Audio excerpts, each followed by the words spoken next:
Hi moms and dads, my name is Sarah Ong. I am Malaysia's first certified child sleep consultant, and what I do is I help parents with babies and toddlers to sleep through the night using my method which I've developed called Rhythm of Sleep.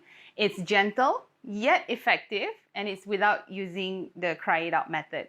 In this video, I'll be sharing about newborn sleep tips that every new parent should know about.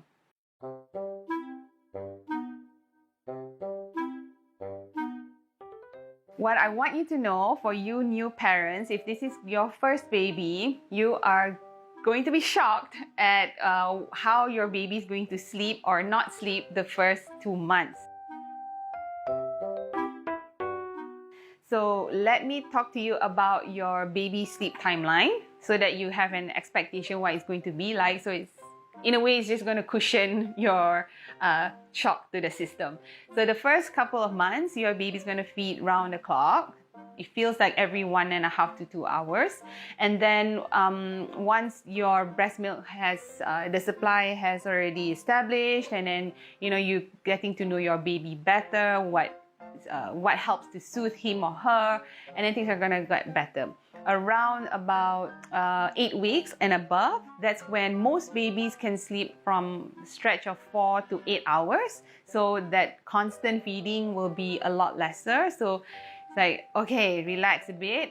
But then come 3 months, it's not like it's going to be erratic again, but you will see that your baby who's sleeping sweetly for 4 to 8 hours is now starting to wake up every 1.5 to 2 hours.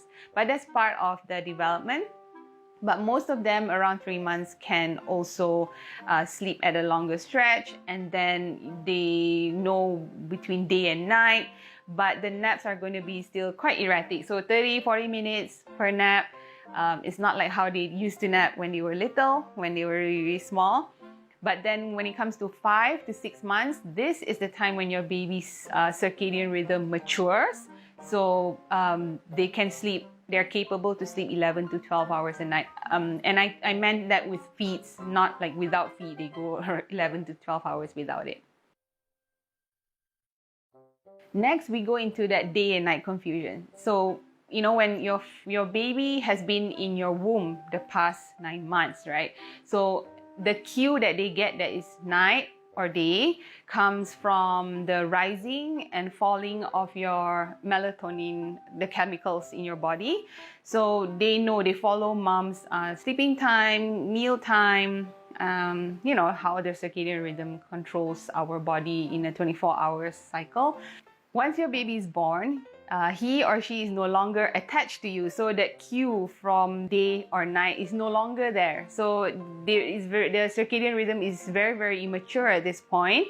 And that is why the day and night confusion comes in. So what you can encourage to help this to be a little bit faster, it will come in with time, but what you can do to encourage it is to expose your baby to indirect sunlight in the morning, because the morning light helps to set that circadian rhythm. And then during the day, you can have your baby with you out in the living area. Daytime is loud, people are talking and, bustling and, the sounds of daytime. And then at night, you keep her or him in a bedroom that's dark and quiet. It's not going to be like that right away. So it's around about, I would say, 8 weeks or so. That's when they start to see, they can tell that this is day and this is night. But never expose your baby to direct sunlight. You just need to open the curtains into your bedroom or the living area, and then have that light come in. And this is what's going to encourage your baby's circadian rhythm to be set in. And then lastly, sleep environment and some soothing tips for you as well. How do you soothe your baby? The sleep environment is important because this is a very strong cue or a strong signal to tell your baby that this is the time to sleep. And the soothing or the way that you put your baby to sleep, there's no sleep training. A lot of moms actually come to me at 2 months, 3 months wanting to sleep train their baby. It's not a proper or appropriate expectation to do that for your baby now. All he or she needs is really that secure attachment, to form that bond with you, to feel love, to feel like whatever needs that they have is appropriately and quickly responded to. So there is no such thing as spoiling your baby. Your mom or your mother-in-law or your friends or whoever, elders, they might tell you that if you do this and this, oh, you're gonna spoil your baby. There's no such thing. So I'm just gonna reassure you, there's no such thing. Just spoil your baby all the way. That's what they need at this point, the 0 to 4 months. So responding to their needs, it helps them to internalize that, oh, I'm loved, that the world is safe and I can trust you. So some tips as well in terms of the sleep environment, because in the womb it's very, very noisy, and then once the baby is born, when it's too quiet, they get antsy. So white noise like a shh sound or like a raining sound, something that plays in the background, that actually helps with sleep. And then to soothe them is to walk with them, to sway with them, to sing to them. So those are the things that can help them to go to sleep. Again, this is not setting any bad habits at all.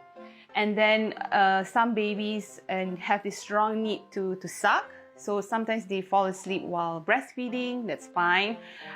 Or you want to introduce a pacifier. If you're not breastfeeding, you want to use a pacifier, also fine.